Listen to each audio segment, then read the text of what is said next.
अस्सलामुअलैकुम दोस्तों, welcome to my YouTube channel horror stories by Afiya. दोस्तों, हॉरर स्टोरीज़ बाय आफिया में नए वाक़े के साथ मैं हाजिर हूँ। उम्मीद करती हूँ आप लोग जहाँ कहीं होंगे खैर खैरियत के साथ होंगे और ढेरों खुशियों के साथ होंगे। आपके लिए बस मेरी इतनी ही दुआ है कि आप लोग जहाँ कहीं रहें खैर खैरियत के साथ रहें और ढेरों खुशियों के साथ रहें और अल्लाह ताला की ज़ात आपको अपने सिवा कभी किसी का मोहताज ना करे। दोस्तों, मेरी आज की स्टोरी का टॉपिक है खूनी पंजे। ये एक हॉरर स्टोरी है, लेकिन इसको सुनाने से पहले अगर तो आप हमारे चैनल पर नए हैं और चैनल को अभी तक सब्सक्राइब नहीं किया तो सबसे पहले चैनल को सब्सक्राइब करें और बेल के नोटिफिकेशन को ऑन कर लें ताकि आने वाली नई स्टोरीज़ और वाक़यात की अपडेट आप तक पहुंचती रहे। आइए बढ़ते हैं कहानी की जानिब। ये एक ऊंचे ऊंचे पहाड़ों से घिरी वादी थी जहां हर तरफ हरियाली, खुशनुमा फूल और सरसब्ज दरख्त पहाड़ दिखा रहे थे। मगर वादी की फिजा में कुछ अजीब सा सकूत था जो इन तीनों को महसूस हो रहा था। इन्हें ऐसा लग रहा था जैसे इनके दिल डूब रहे हों। वो लोग यहाँ आ तो गए थे मगर अब फैसला नहीं कर पा रहे थे कि आगे बढ़ें या वापस चले जाएं। ये तीन दोस्त थे, आदिल, सारिम और निदा, जो ना सिर्फ बचपन के दोस्त थे बल्कि एक साथ पढ़ाई करके एक बहुत बड़े न्यूज़ चैनल में एक साथ काम कर रहे थे और चैनल के सबसे निडर और बहादुर वर्कर माने जाते थे। इनके न्यूज़ चैनल को कहीं से खबर मिली थी कि चीन के बॉर्डर के पास एक पहाड़ी वादी है जहाँ पे कोई अजीब सी बीमारी फैल गई है जिसका शिकार होने वाले अपना ही गोश्त नोच नोच कर खाने लगते हैं और फिर गायब हो जाते हैं। और हैरत की बात तो ये थी कि इनकी लाशों तक का पता नहीं चलता था ताकि कोई जान पाता कि जिंदा हैं या मर गए। हाँ, मगर कुछ दिन बाद पहाड़ी दराड़ों में इंसानी हड्डियों के बगैर सिर्फ हाथों के पंजे ज़रूर मिलते थे। शुरू में कुछ लोगों ने इनका पीछा करने की कोशिश की मगर नाकाम रहे क्योंकि वो अपना ज़ख्मी वजूद लेके पहाड़ों में जाके गायब हो जाते थे।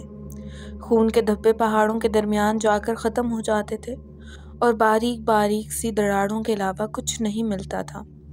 जाहिर है इतना बड़ा इंसान छोटी सी दरारों में तो समा नहीं सकता था, मगर वो कहाँ जाते थे ये कोई नहीं जान पाया था। हद तो ये कि ये कोई वायरस भी नहीं था, क्योंकि अगर ये वायरस होता तो एक दूसरे से लगता, मगर ऐसा नहीं था। शुरू की कुछ अमवात तो पुरअसरार हालात में हुई थी और लोगों ने किसी आदमखोर दरिंदे या बला के बारे में सोचकर पहाड़ों की तरफ जाना छोड़ दिया था और अपने प्यारों की हड्डियां दफना कर रो धोकर चुप हो गए थे। मगर एक रात अचानक तमाम गायब होने वालों के घरों में बैक वक्त दस्तक हुई और इनकी आवाज़ें आई। मगर जैसे ही दरवाजे खुले एक दिल दहला देने वाला मंजर सामने था। बाहर कोई जिंदा इंसान नहीं बल्कि दो इंसानी हाथ थे जिन्हें देखकर लग रहा था जैसे अभी अभी किसी दरिंदे ने कलाइयों के पास से नोच कर फेंके हों। मगर सबसे खौफनाक इनके प्यारों की आवाज़ें थीं जो इन खून आलूद पंजों में से आ रही थी कि इन्हें भूख लगी है, खाना दिया जाए। पूरी वादी में चीखों पुकार मच गई। दरवाजे बंद कर दिए गए मगर वो पंजे बराबर दस्तक देने लगे। जैसे ही किसी और घर का दरवाज़ा हालात जानने के लिए खुलता, वो पंजे उंगलियों के बल घसीटते हुए, खाना मांगते हुए इस दरवाजे की तरफ लपकते और वहाँ से भी चीख मारकर दरवाज़ा बंद कर दिया जाता। सारी रात वादी के मुख्तलिफ घरों में दस्तक होती रही और लोग डर के मारे अपने घरों में दुबके रहे। जिस घर से ज़्यादा चीखों की आवाज़ आती वहाँ दस्तक भी ज़ोरों शोर से शुरू हो जाती।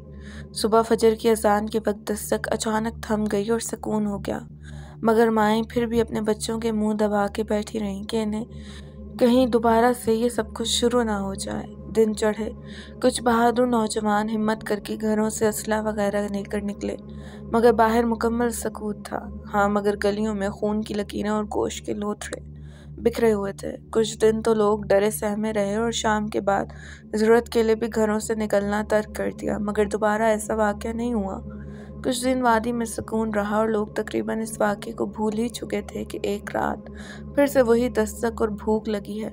गोश्त दो, प्यास लगी है, खून दो की आवाज़ों ने लोगों को सहमा दिया और वही फजर तक ऐसी आवाज़ें आती रहीं और फिर सकूत छा गया। मगर इस बार वादी के सरदार की जवान लड़की गायब हो गई। सारा दिन लोग वादी में से ढूंढते रहे और नाकाम लौट आए। सरदार ने भी थक कर सब्र कर लिया, मगर 1 हफ्ते बाद वो अचानक घर वापस आ गई, लेकिन ऐसी हालत में कि इसके जिस्म पर जगह जगह काटने के निशान थे और पूरा जिस्म और चेहरा नीला होकर सूज गया था। इसे अस्पताल ले जाया गया, मगर वो ना जाने कैसे वहां से गायब होकर वापस घर पहुंच गई। और जब सब लोग इसे अस्पताल में ढूंढ ढूंढ कर वापस आए तो अपने कमरे में बैठी दरवाजे की तरफ पुश्त किए कुछ खा रही थी। इसकी माँ जल्दी से आगे बढ़ी, मगर इसे देखकर तेवरा कर वहीं गिरकर बेहोश हो गई। जब इसके बाप ने आगे बढ़कर देखा तो इसके भी होश उड़ गए। वो अपने बाएं हाथ को बाजू से अलग करके नोच नोच कर खा रही थी। पूरा चेहरा खून और गोश्त के लोथरों से भरा हुआ था।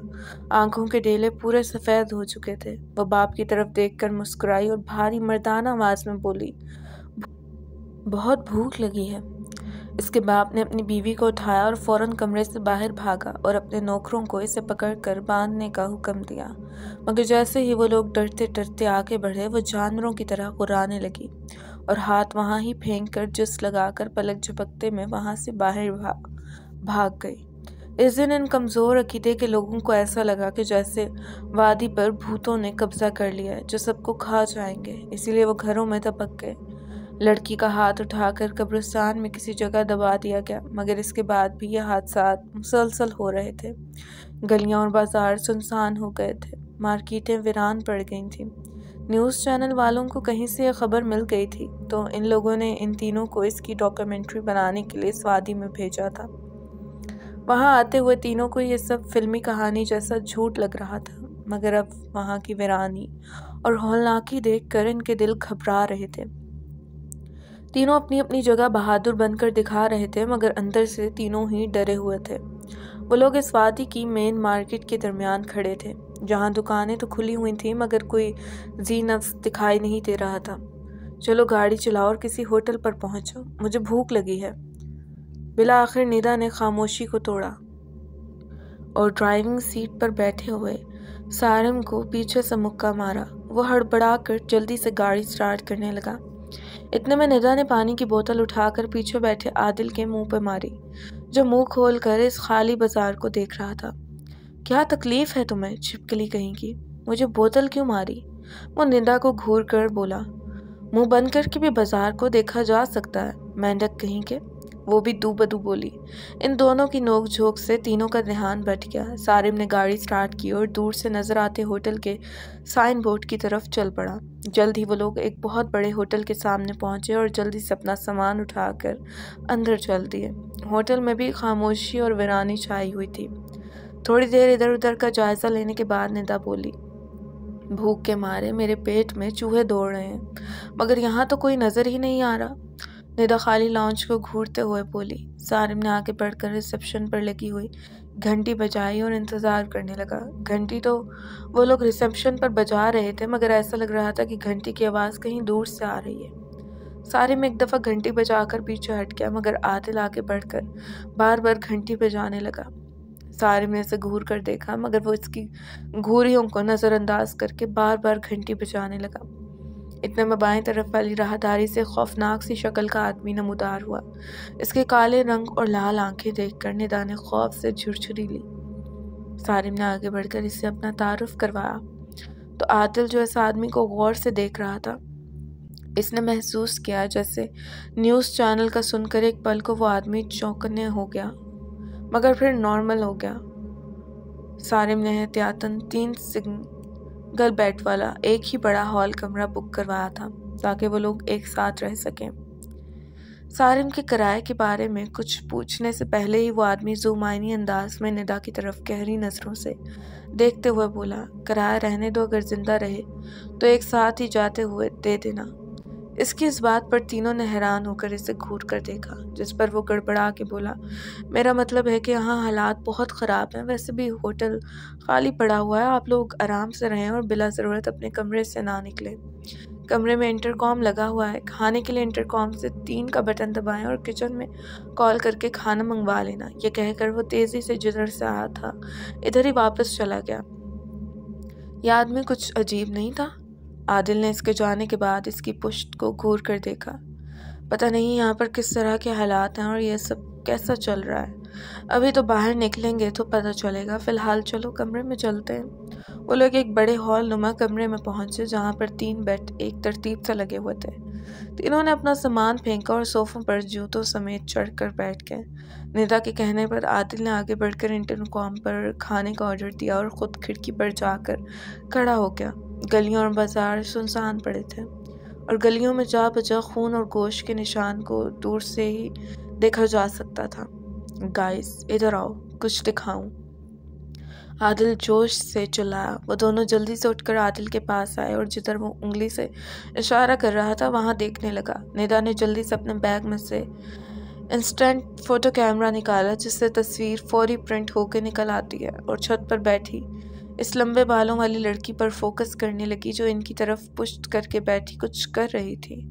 निदा ने झट से इसकी तस्वीर बना ली मगर जैसे ही प्रिंट बाहर निकला वो हकला कर पीछे की तरफ गिर गई क्योंकि तस्वीर में बहुत खौफनाक शक्ल की लड़की का चेहरा नजर आ रहा था जो सफ़ेद डेलों, बिखरे बालों और खून आलूद चेहरे के साथ अपने खून से सने हुए हाथों को चाटते हुए कैमरे की तरफ देखकर मुस्कुरा रही थी, जबकि हकीकत में वो लड़की अभी तक इनकी तरफ पुश करके ही बैठी थी। यहाँ आने से पहले तीनों यहाँ के हालात जानकर बहुत हंसे थे क्योंकि इनका ख्याल था कि ये सब हुकूमत की तवज्जो हासिल करने के लिए अफवाहें उड़ाई जा रही हैं, मगर यहाँ आकर हालात की संगीनी का एहसास हो रहा था। निदा के एकदम पीछे गिरने पर आदिल और सारिम जल्दी से इसकी तरफ बढ़े और गिरने का सबब पूछा, जिस पर निदा ने खामोशी से तस्वीर इनकी तरफ बढ़ा दी और हकलाते हुए बोली, ये तो ज़ूम्बी है। तस्वीर को देखकर इन दोनों की भी सिट्टी गुम हो गई क्योंकि लड़की एक बार भी इनकी तरफ पलटी नहीं थी। फिर कैमरे में इसका चेहरा कैसे आ गया और इसकी जिताती हुई नजरें जैसे वो इनकी यहाँ मौजूदगी और कैमरे के बारे में भी जानती हो। इतने में दरवाजे पर दस्तक हुई और तीनों अपनी अपनी जगह पर उछल पड़े। फिर सारिम ने ही हिम्मत करके पूछा कि कौन है, तो वेटर की आवाज़ सुनकर इन सबकी जान में जान आई। वेटर खाना रख के जाने लगा तो सारिम ने इसे रोका और अपना तारुफ करवा के यहाँ के हालात जानने के लिए इसकी मदद तलब की। वेटर पहले तो खामोश रहा, फिर बोला, सर आप लोग खाना खा लें, अगर चाय पीनी हुई तो बताइएगा, मैं बना कर ले आऊँगा, फिर सारे हालात बताऊंगा। निदा की तो डर के मारे भूख ही उड़ गई थी, मगर इन दोनों के असरार पर जिसने भी थोड़ा सा खाना खा लिया और चाय के लिए कॉल करके खामोशी से बैठ गई। वो लोग दिन ढले यहाँ पहुँचे थे और अब शाम की अजान का वक्त हो गया था, मगर गलियाँ, बाजार और इबादत गाहें तक वीरान पड़ी थी। चाय आने के बाद तीनों हमतन गोश होकर बैठ गए और वेटर के बोलने का इंतज़ार करने लगे। वेटर ने भी पहले वही कहानी दोहराई जो वह जानता था। सारिम ने इसे बताया कि इतनी कहानी तो वो लोग जानते हैं और इसके आगे के हालात जानना चाहते हैं। वेटर गला खंगार कर बोला, सरदार की लड़की के गायब होने के बाद खूनी पंजों का सिलसिला चल पड़ा। हर चौथे दिन एक नौजवान लड़की गायब हो जाती है और अगले दिन कटे फटे नीले सूजे हुए चेहरे और बदन के साथ वापस आती है और अपना गोश्त नोच नोच कर खाने लगती है और अगले दिन हमेशा के लिए गायब हो जाती है। और हाँ, अब तक जितने भी लोग गायब हुए हैं वो सब नौजवान लड़कियां ही थीं, यानी कि वो पंजे सिर्फ नौजवान लड़की को ही लेने आते हैं और सिर्फ इस घर पर दस्तक देते हैं जिस घर से लड़की गायब होनी होती है। और होता भी यही है। सुनने में आया है कि जैसे ही वो खूनी हाथ दस्तक देते हैं लड़की की आंखों का रंग बदल जाता है, पुतलियां सफ़ेद हो जाती हैं और वो मुझे बुला रहे हैं, मुझे जाना होगा कहते हुए ज़बरदस्ती अपने आप को छुड़ा के बाहर भागती है और गायब हो जाती है। और दूसरे दिन इसका बगैर हाथों के ढांचा ही पहाड़ों में मिलता है। फिर कुछ दिन सुकून रहता है और दोबारा से वही सब शुरू हो जाता है। कुछ लोगों ने यहाँ से भागने की कोशिश की कि वो कहीं और चले जाएं, मगर इनकी गाड़ियों के हादसे हो जाते हैं और या तो वो मर जाते हैं या फिर माजूर होकर वापस आ जाते हैं। इतना बता के वेटर खामोश हुआ तो सारिम बोला, ये सब कितने अरसे से चल रहा है और इस सब की कोई वजह तो होगी। क्या यहाँ कुछ गैर मामूली हुआ था जो ऐसे हालात बन गए? नहीं तो ऐसा तो कुछ नहीं हुआ, वेटर सोचते हुए बोला। हाँ, मगर कुछ अरसा पहले यहाँ कुछ गुरु आए थे जो बादशाह यहाँ ही रह गए। पहले पहल उन्होंने मुसलमानों और हिंदुओं को मेल जोल रखने से मना किया, ये कहकर कि इनके धर्म के खिलाफ है और इनकी देवियाँ बुरा मान जाएंगी। वो इन शूद्रों यानी मुसलमानों से ताल्लुक़ ख़त्म कर दें वरना इन पर अजाब आएगा। मगर इनकी बात किसी ने नहीं सुनी। भला वो कल के आए गुरु के कहने पर अपने सदियों पुराने मेल जोल कैसे ख़त्म कर देते, वो भी किसी वजह के बगैर। गुस्से में आकर वो गुरु पहाड़ी गारों में चले गए और वहाँ ही किसी गार में रहने लगे। और फिर कुछ दिन के बाद ये सब शुरू हो गया। कुछ तो हम परस लोगों ने सोचा कि शायद ये देवी माँ का अजाब है। वो लोग पहाड़ों में उन गुरुओं से माफ़ी मांगने के लिए गए, मगर वहाँ इन्हें कोई गार नहीं मिला और वो पहाड़ों में इन लोगों को आवाज़ें देकर नाकाम लौट आए। तो ये सब इन जादूगरों का किया धरा है। सारिमपुर सोच नज़रों से बोला। एक बात समझ नहीं आई कि लोगों ने अपने अकीदे को क्यों छोड़ दिया। उन लोगों ने अपनी इबादत गाहें क्यों बंद कर दी। क्या वो नहीं जानते कि कुरान करीम में हर जादू का तोड़ है। सर डर हर चीज़ पर हावी होकर अकल सल्ब कर देता है। ये सब सीधे साधे लोग हैं, धोखे फरेब से दूर। तो इस तरह की आफत पे वो घबरा के सब दीन धर्म भूल गए और डर बाकी रह गया। वेटर ने जवाब दिया, हाँ सही कह रहे हो, मगर अब हमें कुछ तो करना होगा। सबसे पहले तो हमें वादी में जगह जगह कैमरे लगाने होंगे और देखना होगा कि वो खूनी हाथ कहाँ से आते हैं और किधर जाते हैं। क्या तुम हमें वादी के दाखिली और खारजी रास्तों तक रहनुमाई कर सकते हो ताकि हम वहाँ पर कैमरे लगा सकें? हाँ सर, कल दिन 11 बजे मैं आ जाऊँगा। नाश्ता करने के बाद मैं आप लोगों को ले चलूँगा। आज रात आप लोग आराम से सोएं और रात के वक्त कमरे का दरवाज़ा नहीं खोलिएगा, ना खिड़की खोलिएगा। कुछ भी हो जाए ना बाहर निकलिएगा। ये कहकर वेटर बर्तन उठाकर चला गया। वो लोग खामोशी से बैठकर सोच में डूबे हुए थे। रात सुकून से गुजर गई। पहले पहल तो वो डरते रहे, मगर आधी रात तक जब कुछ भी ना हुआ तो वो लोग आराम से सो गए और दिन चढ़े तक सोते रहे। अगली सुबह 11 बजे से पहले वेटर इनके लिए नाश्ता लेकर आ गया। नाश्ता करने के बाद इन सब ने अपना अपना ज़रूरी सामान उठाया और वेटर के साथ चल पड़े। दिन का वक्त था, मगर खामोशी ऐसे छाई थी जैसे यहाँ पर कोई ज़रूर नहीं रहती। गलियों में से गुजरते हुए किसी बच्चे के रोने की हल्की सी आवाज़ आती थी तो फ़ौरन इस आवाज़ का गला घोंट दिया जाता था। सारा दिन लगाकर उन्होंने वादी के सारे दाखिली और ख़ारिजी रास्तों पर कैमरे लगा दिए थे और थक हार कर वापस होटल आकर बैठ गए थे। रात के खाने के बाद वो लोग थोड़ी देर तक बातें करते रहे और फिर सोने के लिए लेट गए। मगर जैसे ही रात का अंधेरा फैला, गलियों बाज़ारों में चीखने चिल्लाने की आवाज़ें आने लगी। ऐसे लग रहा था जैसे बहुत सारे लोग मिलकर दुहाई दे रहे हों, भूख लगी है गोश्त दो, प्यास लगी है खून दो। डर के मारे वो तीनों भी अपने बिस्तरों में दबक गए। किसी की हिम्मत नहीं हुई कि उठकर खिड़की पर जाकर ही देख लेता। सुबह 5 बजे तक यही चलता रहा और फिर एकदम सारी आवाज़ें आना बंद हो गईं और इतना सकूत छा गया कि सोई भी गिरे तो इसकी भी आवाज़ आए। अगले दिन वेटर के आने पर इन लोगों ने कमरे का दरवाज़ा खोला। क्या आज भी कोई लड़की गायब हुई है? निदा वेटर से मुखातिब हुई। ज़रूर हुई होगी मैडम, मगर पिछले 6 माह से इतनी लड़कियां गायब हुई हैं कि अब तो लोग दिन में भी ये जानने बाहर नहीं निकलते कि किसकी लड़की गई। निदा का तो गला खुश्क हो गया था सुनकर। वो सब नाश्ता करके होटल से बाहर आए। वेटर आज भी इनके साथ था। सबने मिलके कैमरे उतारे और वापस होटल आकर लैपटॉप पे रिकॉर्डिंग चेक करने लगे। दिन की रिकॉर्डिंग तो खाली थी, मगर रात की रिकॉर्डिंग देखने वाली थी। दूर से ऐसा लग रहा था जैसे शुमाली पहाड़ वाली साइड से कोई कीड़े मकोड़ों की फौज चली आ रही हो, मगर नज़दीक आने पर पता चला वो बहुत सारे हाथ थे, पंजों से कटे हुए खून आलूद हाथ जो अपनी उंगलियों के बल चलते हुए आ रहे थे। और जैसे ही वो हाथ आबादी में दाखिल हुए, अजीब सा शोर मच गया और इसके आगे कैमरे बंद हो गए। अब ये तो तय हो गया था कि जो कुछ भी है वो शुमाली पहाड़ी वाली साइड पे है। अब सोचना ये था कि इनका अगला लाहे अमल क्या होना चाहिए। तीनों ने अगले दिन पहाड़ों में जाने का फैसला किया।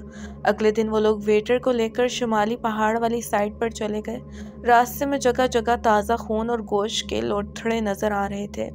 जिनसे बचकर वो लोग अपनी नाक पर रुमाल रखे पहाड़ों की तरफ दाखिल हो गए और वहाँ सारा दिन मारे मारे फिरते रहे, लेकिन कहीं से भी कोई सुराग हाथ नहीं लग रहा था। थक कर होटल वापस आ गए।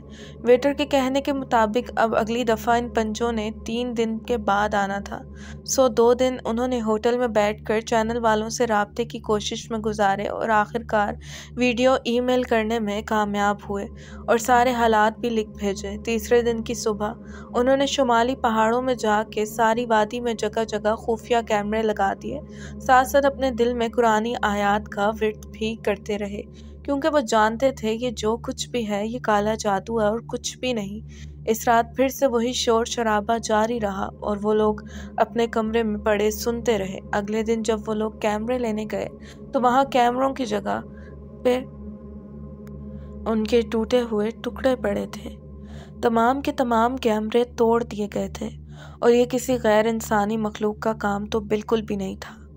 वो लोग बड़ी मुश्किलों से जगह जगह बिखरे हुए टुकड़ों में से कैमरों के मेमोरी कार्ड ढूंढ पाए और होटल वापस आ गए। लगता है कि वो लोग हमारे बारे में जान गए हैं, मगर हैरत की बात यह है कि उन्होंने हमें कुछ कहा क्यों नहीं। आदिल लैपटॉप ऑन करते हुए बोला। शायद वो लोग हमारी तरफ से ख़तरा महसूस ना कर रहे हों। निदा बोली। नहीं, अगर ख़तरा महसूस ना करते तो कैमरे ना तोड़ते। बात कुछ और है। सारिम ने मेमोरी कार्ड लगाकर वीडियो प्ले करते हुए जवाब दिया। सारे मेमोरी कार्ड्स की वीडियोस लैपटॉप में सेव करके चलाने पर इन्हें काफ़ी कुछ देखने को मिला था। सारिम ने अपने चैनल के मालिक से राब्ता करके इसको किसी अच्छे आलिम दीन को ढूंढने का बोला जो काले जादू का तोड़ कर सकें। उन्होंने इनसे 2 दिन का वक्त मांगा। वैसे भी अभी दोबारा इन खूनी हाथों के आने में 2-3 दिन बाकी थे, इसीलिए वो लोग आराम से होटल के कमरे में बैठे रहे। तीसरे दिन की शाम इनके होटल के सामने बहुत सी गाड़ियां आके रुकी, जिनमें कुछ पुलिस की, कुछ मीडिया वालों की और कुछ इनके अपने चैनल वालों की थी। चैनल का मालिक अपने साथ एक रूहानी इल्म के माहिर बाबा जी को लेकर आया था, जिनके माथे का मेहराब और चेहरे का नूर बता रहा था कि वो सचमुच के आलिम हैं। उन्होंने सारिम की ज़ुबानी सारे हालात जाने और वीडियोस भी देखी। फिर वो होटल में पढ़कर फूंक आए। रात सब लोग आराम से अपने अपने कमरों में सोए और अगली सुबह पहाड़ों में जाने के लिए तैयार हो गए। पीर साहब अपने 2 मुरीदों के साथ सारिम और आदिल को साथ लेकर वहां गए, जिस जगह उन्होंने वीडियो में बड़ा सा तकोन पत्थर अपनी जगह से खिसकते और अंदर से 3 साधुओं को निकलते और बादशाह लड़की को पकड़कर अंदर ले जाते देखा था। पुलिस वाले दूर से पोजीशन लेकर खड़े रहे और सैयद साहब पहाड़ियों में फिरकर ज़ेरे लब कुछ पढ़ते रहे और इस पत्थर पर निशान लगा दिया। होटल वापस आकर सब ने अपनी अपनी तैयारियां की। पीर साहब ने सबको तावीज़ बनाकर दिए ताकि वो सब इन जादूगरों के जादू टोने से महफूज रहें। शाम ढलते ही सब धड़कते दिलों के साथ दोबारा पहाड़ों की तरफ चल दिए। पुलिस वालों को हिदायत कर दी गई थी कि वो लोग किसी किस्म की मदाखलत ना करें। आदिल और सारिम भी दूसरे सहाफ़ियों के साथ अपनी अपनी जगह पर कैमरे लगाकर बैठ गए थे। सिर्फ बाबा जी मैदान में रह गए, जो एक तरफ जा नमाज बिछाकर पढ़ाई करने लगे। जैसे जैसे रात ढल रही थी, सबके दिल इनके कानों में धड़कते सुनाई दे रहे थे और फिर अचानक पत्थर की गड़गड़ाहट हुई और 3 नंग धड़ंग लंबे बालों वाले बदहैयत जादूगर ज़ेरे ज़मीन गार से बाहर आए और छोटे से गड्ढे में आग जलाकर इसके किनारे खून के चिराग जलाकर ऊंची आवाज़ में कुछ मंत्र पढ़ने लगे। थोड़ी देर मंत्र पढ़ने के बाद इन्हें किसी गड़बड़ का एहसास हुआ। यकायक वो लोग उठकर खड़े हो गए और इधर उधर देखने लगे। इतने में बाबा जी की आवाज़ आई, किसे ढूंढ रहे हो? तुम्हारे वो शैतानी पंजे अब नहीं आएंगे। ओह, तो ये तुम हो मौलवी? हमारे रास्ते में आने का अंजाम जानते हो ना? इनमें से एक शैतान इस सजाइया हंसी हंसते हुए बोला। अपने चेलों को तो तुम बुला नहीं पा रहे, मेरा क्या बिगाड़ोगे? बाबा जी ने भी इसी के अंदाज में मुस्कुरा के जवाब दिया, जिस पर इन तीनों के चेहरे गुस्से से और भी मस्क हो गए और वो तीनों आग के गिर्द बैठकर ऊंची आवाज़ में मंत्र पढ़ने लगे। साथ साथ चिरागों में से खून में उंगलियां दबोकर आग में छिड़कते, जिससे आग और भड़क उठती। बाबा जी इत्मीनान से बैठकर इनकी कार्रवाई देख रहे थे कि वादी की तरफ से कोई लड़की आती दिखाई दी, जिसे देखकर सब अपनी अपनी जगह पर हिल गए। वो निदा थी जो झूम झूम कर चल रही थी और इसके पीछे पुलिस वाले इसे पकड़कर रोकने की कोशिश कर रहे थे, मगर वो ना जाने कैसे इतनी ताकतवर हो गई थी कि इसने इन सबको धक्का दिया और भागकर इसी गार में उतर गई जहाँ से वो जादूगर बाहर निकले थे। इसे देखकर जादूगर खबासत से मुस्कुराए और बोले, लो मौलवी, हमारा शिकार तो खुद चल के आ गया। इतना कहकर तीनों बर्क रफ्तारी से गार की तरफ भागे, मगर इतने में बिजली सी कूदी और तीनों दूर जा गिरे। बाबा जी ने आगे बढ़कर दम किया हुआ पानी इन पर छिड़क दिया, जिससे वो जोर जोर से चिल्लाने लगे। पानी ने इनकी जल्द को जगह जगह से तेजाब की तरह जला दिया था और इनकी चरान दूर तक फैल गई। वो तीनों सारी अकड़ भूल कर चीखने चिल्लाने लगे, बाबा जी हमें माफ़ कर दो, हमसे भूल हो गई, हम तो बस इन खूनी पंजों को बुलाने और गायब करने का अमल जानते हैं। बाकी तमाम लड़कियों की इज्जत ख़राब करके इन्हें जादू किया हुआ मुर्दों का गोश्त खिलाकर जहरीली बड़े जादूगर बनाते हैं और वो दोनों नीचे तहखाने में हैं। बाबा जी ने पुलिस वालों को इन्हें हिरासत में लेने का इशारा किया और ख़ुद तहखाने में उतर गए, जहाँ जगह जगह इंसानी गोश्त और अंतड़ियाँ बिखरी हुई थीं और नाकाबिले बर्दाश्त बू फैली हुई थी। शायद ये सब मुर्दार खोर थे। बाबा जी बेधड़क निचले तहखाने की सीढ़ियाँ उतर गए, जहाँ से किसी के हंसने की आवाज़ें आ रही थीं। बाबा जी मुंह में कुछ पड़ते हुए जल्दी से इस कमरे में पहुँचे, जो एक बहुत बड़ा हॉलनुमा कमरा था और जिसकी सारी दीवारें काले रंग की थीं। सामने की दीवार के पास देवहेकल काली खोपड़ियाँ नस्ब थीं, जो इसके पाँव के आगे कुर्बानी गाह बनाई गई थी, जो खून से भरी हुई थी और पूरे हॉल में गंदगी और खून की बदबू फैली हुई थी।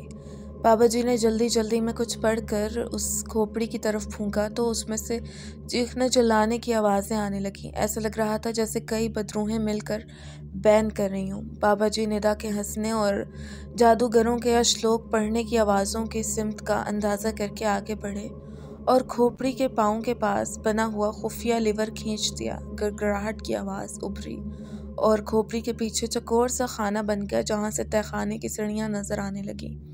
बाबा जी बेधड़क सीढ़ियाँ उतर गए, जबकि तीनों जादूगर जो गड़गड़ाहट की आवाज़ सुनकर मंत्र छोड़ सीढ़ियों की तरफ मतवज्जा हुए थे, घबरा कर जल्दी से अपनी अपनी जगह से खड़े हो गए। वो इतनी जल्दी बाबा जी के अंदर पहुंचने की उम्मीद नहीं कर रहे थे। निदा अपनी जगह पर आराम से बैठी अभी तक हंस रही थी। इसके आगे आग का अलाव जल रहा था और इसके करीब एक लंबा सा बड़े फल का चाकू पड़ा हुआ था, जिसे वो उठाकर इसकी धार पे हाथ फेर रही थी। बाबा जी को देखकर तीनों जादूगर बौखला गए और ऊंची आवाज़ में कोई मंत्र पढ़ने लगे, जबकि बाबा जी अपनी पढ़ाई मुकम्मल करके अब इत्मीनान से खड़े होकर मुस्कुराती नज़रों से इनकी घबराई हुई शक्लें देख रहे थे। वो लोग मंत्र पढ़ने के साथ साथ अपने हाथों को गोल गोल दायरे की शक्ल में घुमा रहे थे, जहाँ से काला धुआं निकल कर बाबा जी के इर्द गिर्द फैलने लगा था। मगर वो मुतमईन से खड़े निदा की तरफ देख रहे थे, जो कि इन सबसे बेनियाज चाकू की धार पर अपना हाथ फेर रही थी।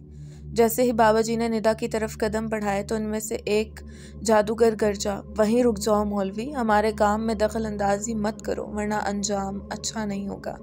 ये कहकर इसने अपनी मुट्ठी बाबा जी की तरफ करके खोली तो इसकी उंगलियों से बिजली निकलकर बाबा जी की तरफ लपकी, मगर धुएं के मरगोले से टकरा कर बुझ गई, जबकि बाबा जी इत्मीनान से खड़े होकर इस धुएं को मुलाहिजा कर रहे थे। इनका इत्मीनान देखकर एक पल के लिए तो इस जादूगर के चेहरे पर घबराहट आई, मगर दूसरे पल वो बड़े गरूर से ज़मीन पर पाँव मारकर बोला, शांगली चुड़ैल, इस मूरख को जलाकर भस्म कर दे। ज़मीन फटी और अंदर से चारों हाथों पाँव पर चलती हुई घिनौनी सी औरत बाहर निकली, जिसके थोड़ी तक लंबे दांतों पर से राल टपक रही थी। सर पर गिनती के 4 लंबे बाल, चेहरा बगैर गोश के और मुड़े हुए हाथ पाँव के साथ उछलती हुई बाबा जी की तरफ लपकी, मगर अचानक जैसे किसी नादीदा दीवार से टकरा कर उछल कर दूर जा गिरी और भयानक आवाज़ में चिल्लाती हुई दोबारा से भागी, मगर इस बार इस काले धुएं से जोर का करंट लगा, जो बाबा जी से एक फासले पर इर्द गिर्द घूम रहा था और आगे नहीं बढ़ पा रहा था। इतने में कहीं से बहुत सी काली बिल्लियां नमूदार हुईं और चुड़ैल के साथ मिलकर धुएं की तरफ बढ़ीं। धुआं भी अब सिमट कर एक जगह हेवले की शक्ल में जमा हो गया था। अब का मंजर और भी दिल दहला देने वाला था। बिल्लियां बढ़ते बढ़ते कुत्तों के साइज की हो गई थीं और इनके दांत भी कुत्तों की तरह बढ़कर बाहर निकल आए थे। देखते ही देखते सब भयानक आवाजें निकालते हुए आपस में लड़ने लगी। जादूगर हैरत से अपने चेलों को देख रहे थे, जो आपस में ही लड़ लड़ के ख़त्म हो रहे थे। जबकि बाबा जी अभी भी इत्मीनान से खड़े मुतमस्सिम नज़रों से इन जादूगरों की तरफ देख रहे थे जिनका ध्यान इनसे हट गया था। उन्होंने आगे बढ़कर निदा के माथे पर अपना दायां हाथ का अंगूठा रखा और ज़ेरे लब कुछ पढ़ने लगे। फिर तो जैसे तूफान ही आ गया। तरह तरह के कीड़े मकोड़े ज़मीन से निकलकर जादूगरों की तरफ बढ़ने लगे। इतना शोर था कि कान पड़ी आवाज़ें सुनाई नहीं दे रही थीं। निदा बेहोश हो चुकी थी। जादूगरों ने जब देखा कि इनका अमल ख़राब हो गया और इनका हर वार उल्टा पड़ गया और अब इन कीड़ों मकोड़ों ने इनकी ज़िंदगी ख़राब कर देनी है और इनकी मौत यकीनी है, तो बौखलाहट में हथियार उठाकर बाबा जी की तरफ लपके। हम हार नहीं मानेंगे मौलवी, हम तुम्हें जिंदा नहीं छोड़ेंगे। तुमने हमारे किए किराए पर पानी फेर दिया। इतना कहकर जैसे ही इनमें से एक ने चाकू वाला हाथ बाबा जी पर उठाया, तहखाने की दीवारें गोलियों की गूंज से लरज उठी। पुलिस एहलकार तहखाने की सीढ़ियों पर खड़े अंधाधुंध गोलियां बरसा कर इन जादूगरों को छन्नी कर चुके थे और सारे कीड़े मकोड़े भाग कर इनकी लाशों को नोचने के लिए इन पर चढ़ दौड़े थे। एक बहादुर एहलकार ने नीचे उतरकर बेहोश निदा को उठाया और बाहर दौड़ लगा दी। बाकी सब भी जल्दी से बाहर निकले। अंदर से अभी भी भयानक आवाज़ें आ रही थीं। बाबा जी की हिदायत पर पुलिस एहलकारों ने ही तहखाने में तेल के ड्रम लड़का कर फायर कर दिए, जिसके बाद अंदर से धमाकों की आवाज़ों के साथ पूरी पहाड़ी वादी लरसने लगी। सब लोग जल्दी वहाँ से आबादी की तरफ रवाना हो गए। अगले दिन सब कुछ ठीक हो चुका था। जिनकी बच्चियां इन शैतानों का शिकार हो चुकी थी, इनका नुकसान तो पूरा नहीं हो सकता था, मगर अब वादी वालों ने आइंदा किसी भी अजनबी को वादी में पनाह देने से तौबा कर ली थी। निदा को अपनी गुमशुदगी का कुछ याद नहीं था और ना किसी ने इसे कुछ बताया। वो तीनों भी अपने चैनल के मालिक के साथ वापस अपने शहर पहुंच गए थे और अब घरों में बैठकर छुट्टियां मनाते हुए अगले किसी एडवेंचर के बारे में सोच रहे थे। एक रात किसी एहसास के तहत निदा की अचानक आंख खुल गई थी। देखा तो इसके पाँव की तरफ कोई काले लिबास वाली औरत सर झुकाए बैठी थी। कौन हो तुम? निदा के दृष्टि से पूछने पर इसने अपना सर झुका हुआ उठाया तो इसकी शक्ल देखकर निदा के रोंगटे खड़े हो गए। लंबूतरे चेहरे वाली झुर्रियां पड़ी हुई थी। एक आंख का डेला बाहर लटक रहा था। कान लटक कर कंधों पर झूल रहे थे और वो अपनी सांप जैसी जुबान बाहर लहरा कर निदा की तरफ देख कर हंसती। निदा ने बेख्तियार चीखना शुरू कर दिया और जब तक इसके घर वाले आए वो चिल्ला चिल्ला कर बेहोश हो चुकी थी। इसकी मामा ने जल्दी से इसके मुंह पर पानी की छींटे मारे और जैसे ही वो होश में आई, इसने चिल्लाने की वजह पूछी गई तो जैसे ही वो बताने लगी, इसकी नज़र ड्रेसिंग टेबल की तरफ पड़ी जहां वो भयानक औरत शीशे के सामने बैठी इसी को देखकर हंस रही थी।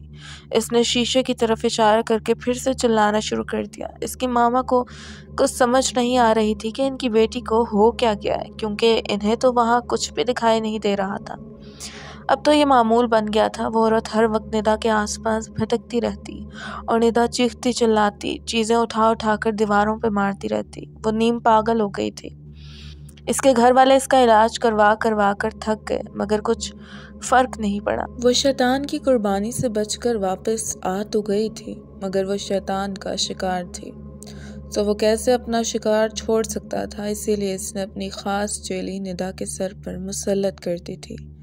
अब बस शैतान को इस ख़ास घड़ी का इंतज़ार था जब वो निदा को कुर्बानी के लिए उठा के ले जाता, और जिस पर शैतान की नज़र पड़ जाए वो कहाँ सुकून पा सकते हैं भला। ऐसे ही तो नहीं शैतान मरदूत से पनाह मांगने की हिदायत की गई। अल्लाह पाक हम सब को अपने हिस्सा अमान में रखे, आमीन। दोस्तों, स्टोरी कैसी लगी कमेंट सेक्शन में अपनी राय का इजहार लाजमी कीजिएगा। अपना ढेर सारा ख्याल कीजिएगा। वीडियो पसंद आए तो वीडियो को लाइक और चैनल को सब्सक्राइब लाजमी कीजिएगा। इस नाचीज़ को दुआओं में याद रखिएगा। मिलती हूँ फिर नई किसी कहानी के साथ। तब तक के लिए फ़ी अमान अल्लाह।